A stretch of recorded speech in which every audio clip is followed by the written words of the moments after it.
मीरा भाईंदर आणि वसई विरार महापालिकांसाठी ठाकरेंची शिवसेना, मनसे आणि हितेंद्र ठाकूरांची बहुजन विकास आघाडी या 3 पक्षांमधल्या संभाव्य युतीसाठी विरारमध्ये एक बैठक पार पडली। महायुतीच्या आव्हानाला सामोरं जाण्यासाठी विरोधी पक्षही एक मोठ बांधतोय।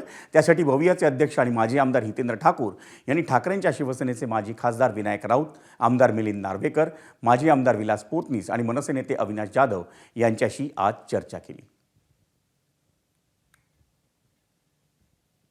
शिवसेना उद्धव बाळासाहेब ठाकरे आणि मनसे या दोन्ही पक्षाच्या वतीने आम्ही प्रमुख पदाधिकारी बहुजन विकास आघाडीच्या नेत्यांशी चर्चा करायला आलेलो आहोत आणि येणाऱ्या महापालिकेच्या निवडणुका या महाविकास आघाडीच्या माध्यमातून लढवण्याचा जो उद्देश आहे त्यामध्ये आप्पांचं सुद्धा सहकार्य असावं आणि त्यांच्या मार्गदर्शनाखाली या निवडणुका लढवल्या जाव्यात अशा पद्धतीचा विचार आला म्हणून आम्ही सर्वजण ही चर्चा करायला आलो होतो।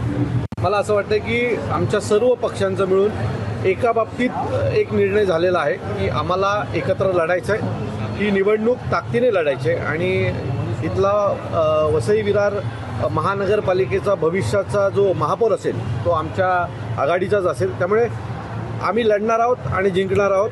बाकी इतर सगळ्या गोष्टी नजीकच्या काळात तुम्हाला कळतील। कुठल्याही प्रकारचा तिढा नाही आहे, आमच्या सगळ्या गोष्टी झालेल्या आहेत। तर आज सांगाव्यात असं आहे की आमच्या अध्यक्षांनी आणि बाकीच्यांनी सांगाव्यात, तो काही गोष्टी ठेवून द्या।